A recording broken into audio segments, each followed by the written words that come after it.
Nikon Z52 versus Nikon Z52. And the real question is whether the jump to full frame actually pays off for what you shoot. The Z52 gives you a bigger sensor and more room in low light, but it costs more. And the lenses that match it get heavier and pricier too, so you could end up paying for headroom you never use.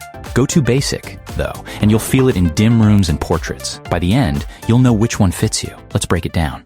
Start with the thing that actually decides this comparison, which is what happens when the light drops and when you want that soft, blurred background behind a face. The Z52 has a full-frame sensor, 24.5 megapixels, and it pulls ahead in exactly those moments. Shooting a birthday dinner indoors or a portrait at dusk, you get cleaner files at high ISO and more room to lift shadows without the image falling apart. The Z52, meanwhile, uses a smaller APS-C sensor at 20.5 megapixels, and it holds up better than people expect, with owners saying the files beat what they were getting from mid-range DSLRs. But the physics don't bend. For dim rooms and shallow depth of field, the bigger sensor matters here. One thing to be clear about, because full frame gets sold as an automatic upgrade. 24.5 megapixels is not a big resolution jump over 20.5, so if you crop hard into wildlife shots or print huge, neither of these is your resolution monster. That's a different camera entirely. Now, sensor size means nothing if the camera can't lock onto your kid running across the yard. And here's the surprise, because both bodies run the same Expeed7 processor Nikon puts in its top cameras, and both detect 9 subject types: people, dogs, cats, birds, cars, planes. Reviewers keep saying the tracking feels close to what the flagship bodies do. There's an opinion about the Z52 worth reading out. I'd moved away from Nikon years ago because the autofocus on their earlier mirrorless bodies frustrated me. This one is a night and day difference.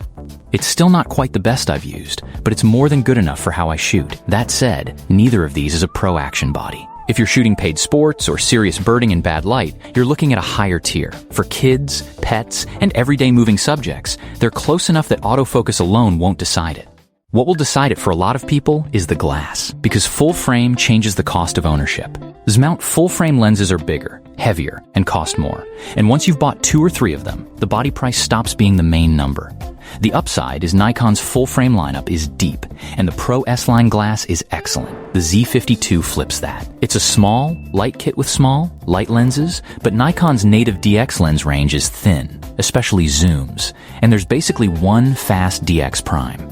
You can mount full-frame lenses on it, sure, but then you've defeated the point of going small. Check the lenses you actually want before you commit either way. That gap narrows on video. Both shoot 4K 60 and Full HD 120 for slow motion. Both do N-Log and 10-bit, and both have a fully articulating screen for filming yourself.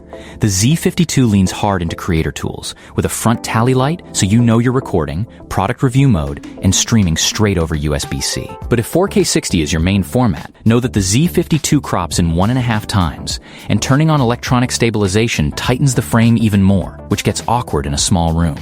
And it has no in-body stabilization at all, so handheld footage leans entirely on stabilized lenses. The Z52 has 7.5 stops of in-body stabilization plus 12-bit NRAW in camera, and it records 4K 60 without that crop penalty.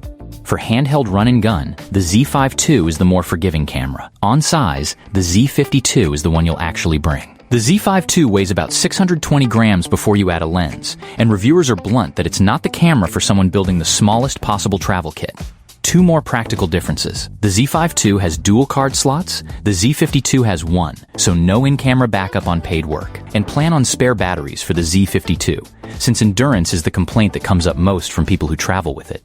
So where does the money go? The Z52 is quite a bit cheaper, and it buys you flagship-grade autofocus and processing in a body you can carry all day, with the color presets and phone sharing making it fast to post from. The Z52 costs meaningfully more, and that extra goes into the full-frame sensor, the in-body stabilization, weather sealing, the second card slot, and a brighter viewfinder. It's a body you can lean on in conditions where the smaller one starts asking for help. Here's the call. For most of you watching, I'd take the Z52 because the full-frame sensor and the in-body stabilization show up in the shots you actually care about. Dim rooms, portraits, handheld video, and that's worth paying more for.